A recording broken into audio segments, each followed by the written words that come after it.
Welcome to the first lecture for Chemistry 312, Radiochemistry. The first lecture is in two parts and covers the introduction to the course and data such as the chart of the nuclides. The readings for Lecture 1 include the chart of the nuclides. We'll also have the table of the isotopes, and then the lecture will be supplemented by readings from Modern Nuclear Chemistry, Chapter 1. The links are at the homepage on Canvas for these textbooks. Lecture 1 is divided into two parts. The first part goes up to the discovery of the actinides, and the second part focuses on radiochemistry terms. The first part, which is this lecture, covers the class organization, which will discuss outcomes and gradings, and then a history of radiation research. Lecture 2 will cover chart of the nuclides and table of the isotopes, and an introduction to the terms that are often used in radiochemistry. Radiochemistry is central to a range of nuclear technologies. This is going to be emphasized in the course. We're going to explore the fundamentals of radiochemistry and show how those fundamentals extend into nuclear applications. Some of these nuclear applications are shown here. One of importance is the nuclear fuel cycle, where radiochemistry is involved in the uranium source, as well as the production of the uranium fuel. The radiochemistry involved in nuclear reactors will be discussed. For most reactor systems, existing light water reactors using uranium dioxide as fuel, the chemistry is fundamentally confined to the fuel region, whereas in some reactors under exploration, molten salt reactors, chemistry is central to the behavior of these systems. We'll explore radiochemical separations, which greatly leverage radiochemistry, and how these separations involve both the fuel cycle and application of isotopes. We'll talk about radioactive waste forms, how radioactive waste is disposed, and where chemistry and radiochemistry comes into play. We will also discuss nuclear forensics and safeguards. The role of radiochemistry in both these areas is important in the prevention of proliferation. We'll also extend this discussion to radiopharmaceuticals, the use of radioactive isotopes for medical applications, and the important role radiochemistry plays in that, in both the production of the isotopes, the separation and purification of the isotopes, and how the isotope is bound into the pharmaceutical to create the radiopharmaceutical. And we'll also discuss fundamental science, where radiochemistry is germane to understanding technetium and the actinides, as these elements are only available as radioactive isotopes. The emphasis of this course is really to interest students in radiochemistry. Ideally, this course will provide a route for research opportunities for students in radiochemistry. This includes the UNLV radiochemistry program, which is an active PhD-based program, but certainly has opportunities for undergraduate students to perform radiochemistry research in campus laboratories. An example of some ongoing research in the UNLV radiochemistry laboratories is shown here. This solution is an ionic liquid. Uranium hexafluoride has been introduced into the ionic liquid. The uranium undergoes reduction, forming uranium-5 and uranium-4 compounds. Some unique capabilities of the UNLV radiochemistry program allow the studies with uranium hexafluoride. It is very unusual for a university to have this capability. There are also national laboratories, a number listed here, that have a strong interest in radiochemistry and provide opportunities for students to continue learning about radiochemistry or even be employed and practice radiochemistry. A number of these laboratories will be visiting the campus later this year, and we will provide an opportunity for the course to attend the lectures from this visit.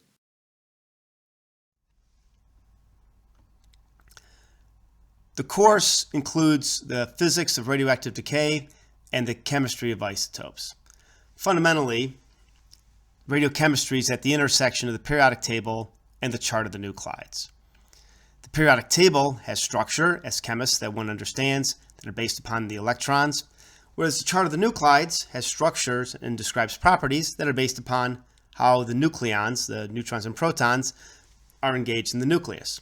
So periodic table, electrons, chart of the nuclides, neutrons and protons within the nucleus. And within radiochemistry, we want to emphasize elements with only radioactive isotopes, since they're unusual examples. So as examples, technetium, element 43, sits in the middle of the periodic table. We'll discuss the chemistry of technetium, and we'll particularly focus on the chemistry of the actinide elements, which are those elements that have 5f electrons that are at the bottom of the periodic table. The course topics includes the chart of the nuclides, details on alpha decay, beta decay, gamma decay, and fission. You should understand what the differences are in those by the end of the course. Methods and data that are obtained from investigating nuclear properties. We'll have discussions on the fundamental chemical properties that are involved in radiation radiochemistry, particularly how they intersect with the elements that are only available in radioactive isotopes, such as technetium and particularly the actinides. We'll discuss how isotopes are produced, and we'll talk about how radiochemistry is used in research and technology. The textbooks that will be used in this course are primarily PDFs, and they'll all be linked to the Canvas website. The two textbooks that we'll use include Nuclear and Radiochemistry and Modern Nuclear Chemistry. And one thing that I want to note is that input from students are valued for this course. Participation is expected, and any sort of assistant with course development is valued. And the output obtained from the students should enhance the online course experience. The course has 7 outcomes where by the end of the course, the student should have some expertise, experience, knowledge in a few different topics related to radiochemistry. First outcome is understand, utilize, and apply the chart of the nuclides, table of the isotopes, to radiochemistry and nuclear technology. Primarily, this is understanding how to obtain the data that are presented in those documents and utilize that information. Another thing the students should understand is the structure of the nucleus. Often in chemistry, we ignore the nucleus, but within this course, we do want to investigate the fact that the nucleus has structure. Here, there's an example of an oblate, spherical, and prolate nuclei, and we will discuss within the course how this structure is understood and what's the relationship between the shape of the nucleus and some behaviors that are observed. Another aspect of radiochemistry that should be understood is the chemical properties of radioelements. Those elements that are only found as radioactive isotopes. They include the actinides, which are filling 5f electrons, and then technetium and promethium, which are elements that are normally found in the stable region, those elements below 83 protons, but are in fact radioactive. The students should also be able to comprehend and evaluate nuclear reactions and how isotopes are produced. This can be obtained and understood from using the chart of the nuclides. One can evaluate certain reactions. So for instance, here's a reaction shown here of a proton and nitrogen 15 makes oxygen 16. There's an alpha particle decay that makes carbon 12. That's in an excited state. It gives off a photon. Now it makes a ground state, carbon 12. The course will describe not only understanding how the particles and the isotopes react together, but the probabilities of those reactions. And that'll include cross-section data, understand what are some of the reaction particles. So for instance, an alpha particle, how that can be a product or can also be involved in a reaction. And then energies in the reactions. Where do these energies come from? Well, a lot of it comes from conversion of the mass from the starting compounds to the product. And we should also explore and understand the different types of radioactive decay. And by evaluating the chart of the nuclides, understand the location of the isotopes and what's the probability of certain decay coming from those isotopes. For instance, heavier isotopes tend to decay by alpha. Those isotopes that are proton rich tend to decay by positron or electron capture. Those that are neutron rich tend to decay by beta minus. And then we'll discuss relationships between half-life and decays. The course will also describe how radiochemistry can be used in research, how, as an example, concentrations, very minute concentrations down to femtomolar per liter or even less of isotopes can be measured. My thesis work, I studied one atom at a time chemistry, so one can do incredibly small concentrations, and how we'll describe how these concentrations can be evaluated and how isotopes, making radioactive isotopes of normally stable isotopes, can be used to expand our understanding of systems. And finally, the course will investigate modern topics in nuclear and radiochemistry. This will be brought in the lectures, in discussions, and then in the final we'll have presentations, papers, and employment opportunities, which will hopefully link together what was learned in the course where radiochemistry is going today. Information on the grading is presented here. At the end of each lecture, there is a post-lecture quiz. There are 19 lectures. Each quiz is worth 1 point. This is 19% of the total grade. The post-lecture quizzes will be presented on Canvas. There are 4 comprehensive quizzes in the course. Each quiz is worth 15% of the total grade. These celebrations of learning are based on topics covered in the lectures and post-lecture quizzes. These quizzes are take-home. Their due dates are provided with the quiz. Nominally, 5 days elapse between when the quizzes are issued and their first due date. After the first due date, the answers are posted, and changes can be made to the quiz with a 50% grade for any changes. The goal of the quizzes is to demonstrate material comprehension. The final is a paper, presentation, and radiochemistry position review that is presented during the entirety of finals week. And 6% of the class grade is based upon participation. This includes blogs, office hours, course meetings, and interactions over the Canvas site.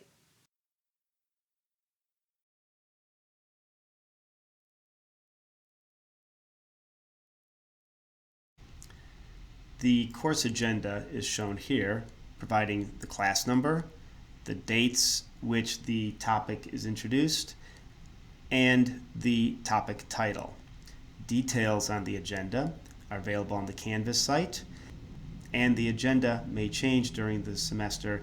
Any updates will be on the Canvas site. The dates and topics for the course meetings are shown here. We'll have meetings every Wednesday from 10 to 11:15. The meetings will be on Zoom and periodically in the HRC first floor conference room. If meetings are in the HRC first floor conference room, they'll also be recorded on Zoom for access at a later date. The dates in which we will meet in the HRC first floor conference room will be posted on Canvas and announced through the Canvas site. All right, let's start discussing some radiochemistry information. We'll talk about the history of radiochemistry development, how it's linked with really the nuclear science development. But you see how they're together and how they played off each other and some of the roles radiochemistry played in how we understand physics today. So a little over 100 years ago, in 1896, Becquerel discovered radioactivity. Becquerel had this salt, this potassium uranyl sulfate, and he exposed it to sunlight, and he wrapped it in photographic plates, and he put that in black paper. So the photographic plate at the time, if you think about it, it's still kind of early material. back in the late 1800s. The plate, when they were developed, they showed this image of the uranium crystals. And what Becquerel actually thought is that the sunlight absorbed light and that this uranium salt fluoresced and gave off that light. That's what he proposed. And for this, for this proposal, the discovery of radioactivity, he was wrong, but he also won a Nobel Prize for that. And then just a few years later, radium and polonium were isolated by the Curies, who are shown here. Marie Curie, possibly the most famous radiochemist, and her husband Pierre Curie, who also was a Nobel laureate at the time. So Marie obviously went on to win 2 Nobel Prizes, if you remember from your history. Right about the turn of the century, in 1899, Ernest Rutherford identified the alpha particle. The radiation was divided into alpha, beta, and gamma components, and it was based upon the ability of these different radiations to penetrate objects. So alpha penetrated an object the least, beta a little bit more, gamma the most. So alphas could be stopped with a piece of, small piece of paper, beta an aluminum foil, and gammas very difficult to stop. 1909, the alpha particle was shown by Rutherford to be the helium nucleus. He determined the charge to mass ratio, so this alpha particle gaining more information. 1911, the Rutherford atomic model. Thomson had a plum pudding model that was negated by Rutherford. They demonstrated some high central charge, a small volume, and this was demonstrated by an alpha particle scattering on a gold foil. It's from this scattering, the hypothesis was developed that, the mass must be all concentrated in an area where the particle would impinge upon this nucleus and get scattered back. Detection of alpha particles and detection of other particles was expanded upon in 1912 by the development of the cloud chamber, and then a planetary atomic model was postulated by Bohr back in 1913. So after the discovery or the postulation of the Bohr model, where the electron orbitals are a little bit better defined than Rutherford's model, 1914, the nuclear charge was determined by X-rays. This was postulated and demonstrated by Moseley, who was working again at Rutherford's lab. 1914, and then you see a gap between 1914 and 1919. The first war stopped a lot of research, and in fact, Moseley, who was working in Rutherford's lab, could have avoided the war, but wound up getting killed in France, and really was identified as one of the greatest losses of science due to a military conflict. 1919, artificial transmutation by nuclear reactions was observed. Again, Rutherford, he bombarded nitrogen-14 with an alpha particle to make oxygen-17. Well, nitrogen-14 got from the atmosphere, and the alpha particle was from a radioactive source. He just identified that you could have this nuclear reaction occur. Again, so you can see that Rutherford's lab was putting out a lot of great research, great researchers. 1919, mass spectrometer, first development. 1928, the theory of alpha radioactivity by Gamow, which utilized the concept of tunneling through a barrier to describe the decay. 1930, Enrico Fermi proposed the neutrino hypothesis, where there's a massless particle with a spin of 1/2 that was used to explain beta decay. And when we discuss beta decay, you'll see the importance of Fermi within understanding beta decay. 1932, the first cyclotron, which is shown here, which you could hold in your hand, was made by Ernest Lawrence at UC Berkeley. As a graduate of the UC Berkeley radiochemistry program, there's a plaque at the chemistry building on campus at UC Berkeley that describes the radiation lab where these experiments were performed. In 1932, the neutron was discovered by Chadwick, and he used some scattering data to calculate the mass. This led to a proton-neutron nuclear model. Again, this is all at the Cavendish Laboratory. 1934, discovery of artificial radioactivity, the Jolets and the Curies. Again, child of Pierre and Marie Curie, getting involved in the same sort of research. 1938, nuclear fission was discovered. So Lisa Meitner, Otto Hahn, Fritz Strassmann discovered nuclear fission, 1938 in Germany. From people that I'd worked with who were on the Manhattan Project, this was actually a very important consideration, that the Germans had this understanding of fission, that they were fundamentally technically advanced in this area prior to the Second World War. But in 1942, Enrico Fermi and others made the first fission reactor at the University of Chicago. It was called the Chicago Pile. 1945 was a Trinity test where first plutonium device was tested. And then 1947, radiocarbon dating was explored as a way of dating material. So within this period, the artificial radioactivity was a rather large advancement, showed that isotopes that are somewhat different could be formed. And here's an example of a painting from University of Chicago, the first reactor, where it's a air-cooled, graphite-moderated reactor. And then you see the students, the graduate students here, who would be called upon in case the reactor went out of control, where they could help release agents that would control the nuclear reaction.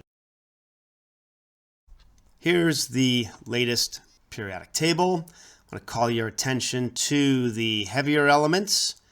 That you should notice that there are 118 named elements on the periodic table. Some of the more recent ones include flerovium, livermorium, tennessine, oganesson. The UNLV radiochemistry program was involved in the discovery of tennessine. As a graduate student, I was fortunate enough to work with Glenn Seaborg, who has an element named after him, when academician Flerov, who has element 114 named after him, with the Flerov Institute, visited UC Berkeley. His English wasn't very good. I speak some Russian, so I took him to San Francisco. We went to Chinatown, and I got to hang out with him. That was a very interesting time. Technetium, which is shown here, sits right in the middle of the periodic table, is a radioelement, only available as radioactive isotopes. Promethium, another element that one would think should be stable, is not. And then elements above bismuth, so elements with proton numbers greater than 83, are all radioactive. So polonium, astatine, radon, all the actinides shown here, and then the transactinide elements. At the University of Washington, one should note that astatine, this element, is produced. Astatine 211 is made at the cyclotron at the University of Washington, and it's used as a radiopharmaceutical.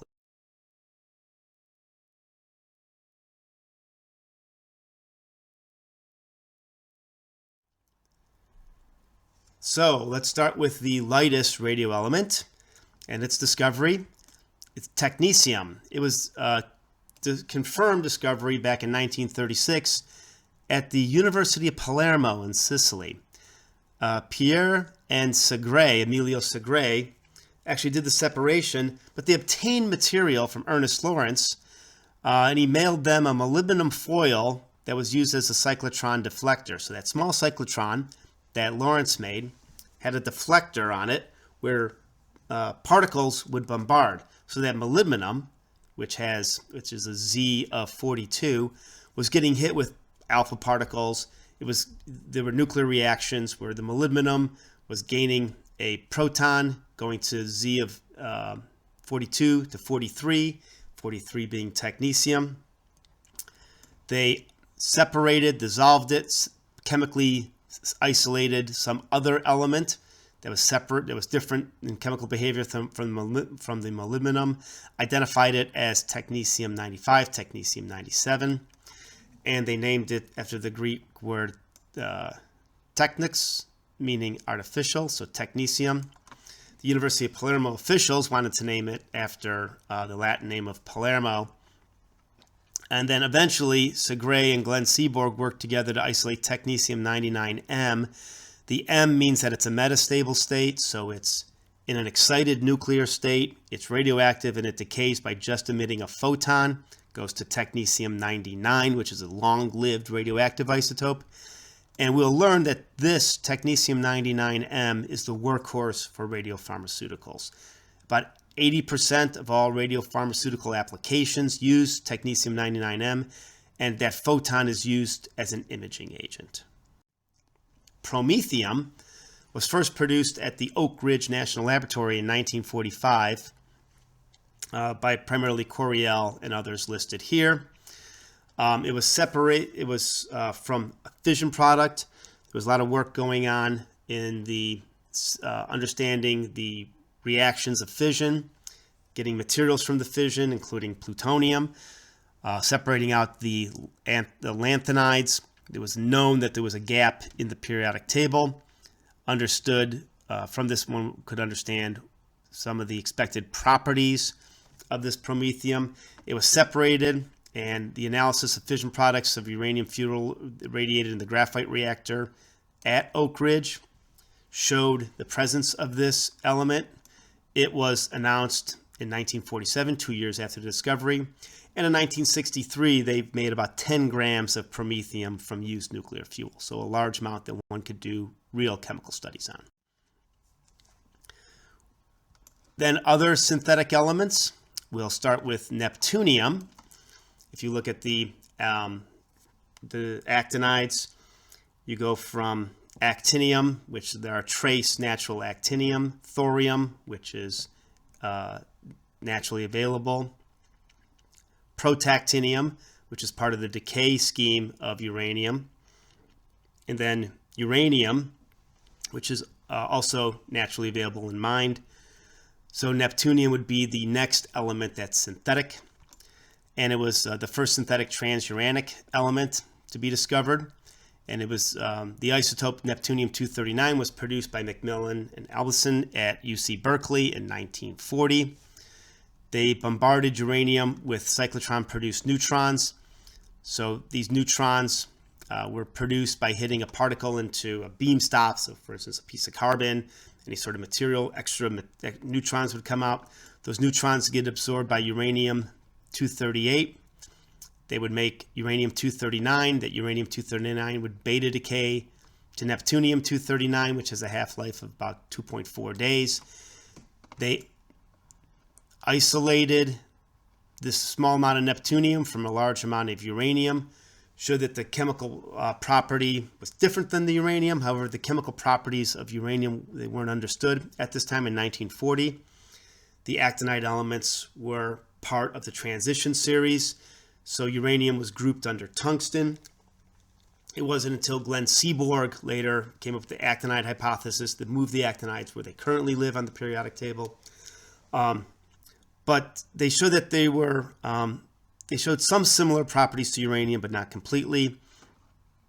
Eventually, macroscopic amounts of neptunium-237 were produced with a faster neutron on uranium-238. So a neutron would come in, it would knock out two neutrons, it would make this uranium-237. That would beta decay to uranium, from uranium-237 to neptunium-237. And they made 10 micrograms of material. They eventually made much more neptunium. Now one can get, certainly tons of, many multiple grams, kilogram quantities of neptunium-237. Plutonium synthesis was the second transuranic element of the actinides to be discovered. Plutonium-238 was produced in 1940 by Seaborg, McMillan, Kennedy, and Art Wall. Art Wall was the graduate student, so he really did the bulk of the work.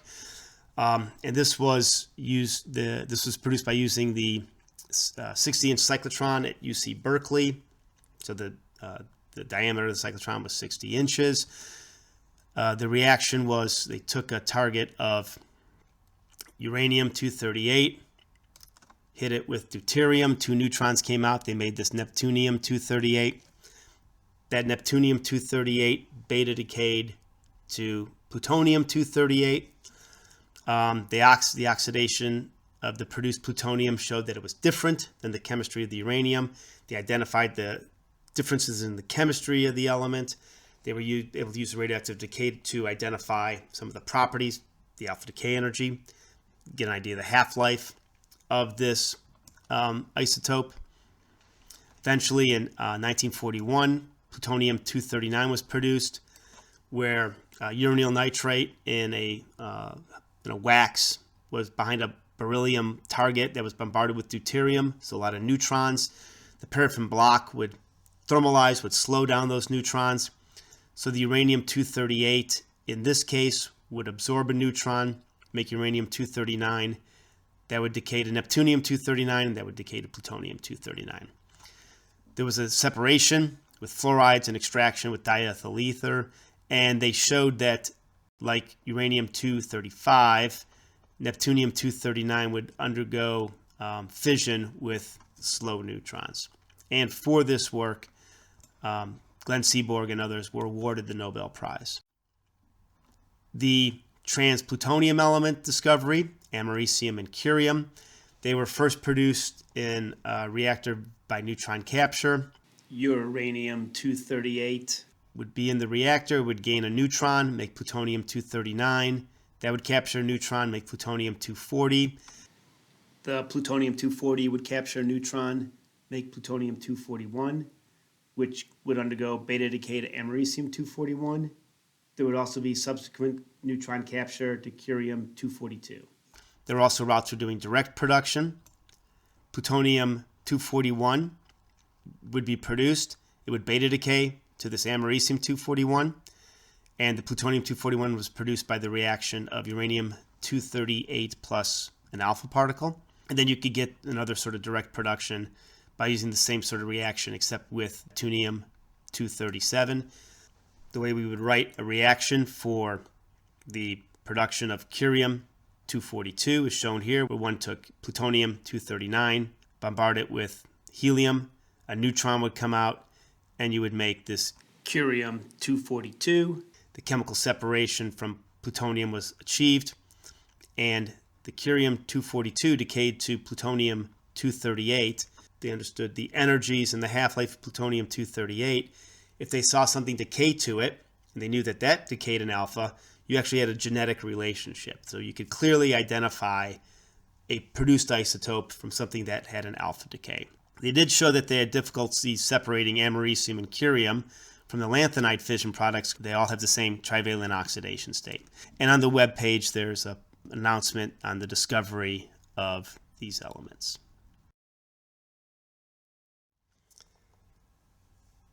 The elements in order to be discovered next are berkelium and californium. One can guess where they were made. A trend that was established earlier, they required targets of americium and curium. So the new elements that were made were then used as targets. They had to get sufficient amount of the new elements. Then they would bombard these targets with an alpha particle. So you would go up to, you use americium to make berkelium. You use the curium to make californium. They separated these from the target material. So again, remember, this is +3 oxidation state. Berkelium actually has a +3, +4 oxidation state, +3, +3 oxidation state. One would do column chromatography. You could calibrate the chromatography system with some lanthanides. But what's shown here is the log of the activity versus the drops of the eluent. And you would see that there's different spikes of the activity. And the lighter, the lighter the element, the longer it takes it for it to elute. So the heavier elutes first. And this has to do with the change of the ionic radius. As the lanthanides get heavier, as the actinides get heavier, the ionic radius contracts. So if we use this method to investigate new elements, where would you expect the heavier actinides to elute? Well, anything that's heavier than californium should elute sooner. So that's actually a useful tool, because these heavier elements are going to be made in less amounts, and also tend to have shorter half-lives. So having them come off the column quicker is beneficial for their discoveries. So you could see where you would have these separations, the number of drops coming off a column would be sufficient to collect and identify the different elements. That's where the heavier elements you would expect them to elute. Einsteinium and fermium, well, we made a little change here. They were actually first produced in the thermonuclear test, the Mike test. You can see information about the Mike test on this YouTube video. There were also new isotopes of plutonium, plutonium-244 and plutonium-246. The thermonuclear test, a hydrogen bomb, you started off with uranium-238 and you made successive captures on the uranium-238. So you go from uranium-238 to uranium-246 in an instant, and then that uranium would beta decay to make different elements along those different isobars. There was an example here of the correlation between the log correlation of the yield versus the atomic mass. So this is an example of nuclear forensics where one was able to identify information about the yield of a test from the production of different isotopes. This was the first time there was production of trans-californium isotopes. So you would make these heavy uranium isotopes followed by beta decay. They made einsteinium and fermium. And as we will discuss in nuclear processes, this is similar to the R process that stars go through, the rapid process, and how elements are made. And as we described earlier, for americium curium, ion exchange was used to separate these elements. The final three actinides, the heaviest ones, mendelevium, nobelium, and lawrencium, these wind up getting atom at a time discovery because the amount of target that you can make for these reactions with an alpha particle start becoming less. There's not a lot of einsteinium to start off with. You're not going to make a lot of mendelevium. The cross sections get smaller. So they're requiring a high degree of chemical separation. So what one would do is take the target, bombard it with helium nucleus, put a catcher foil behind the target so that the recoil nucleus would go onto this catcher foil, is usually gold. You would take that gold foil that had the recoiling product on it, dissolve it in acid, then do ion exchange chemistry. There was some controversy with nobelium. It was expected to have trivalent chemistry. It's actually divalent. If you look at how the electrons are filled, by the time you get up to nobelium, so element 102, you have a filled 5f orbital, so 14 5f electrons, and these two 7s electrons are open. So one could remove those two 7s electrons relatively easily. You have a divalent oxidation state, but trying to remove an electron from a filled f orbital is difficult. So nobelium had this divalent oxidation state. The first attempt cannot be reproduced. The final eventual reaction was shown here, where curium-246 was bombarded with carbon-12, 4 neutrons to make this 254 isotope of nobelium. There was an alpha decay of nobelium. The fermium-250 progeny was identified by its alpha decay, thereby confirming the production of the nobelium-254. I was told by Glenn Seaborg that during this controversy, they knew that the Swedes who were doing the work wanted to name the element after Alfred Nobel. So as a joke, they called it nobelivium. Lawrencium was made from different isotopes of californium bombarded with boron. So stable boron, you get to 10 and 11. And then a new isotope was identified with a 6-second half-life as lawrencium-258. So one could see that there was this trend. We've obviously extended that trend to go all the way up to element 118, but the separations become more difficult, the half-lives become shorter, and the probability of the reaction goes down. This completes part 1 of lecture 1. Please proceed to part 2 of lecture 1 and comment on the blog and respond to the quiz after completing part 2.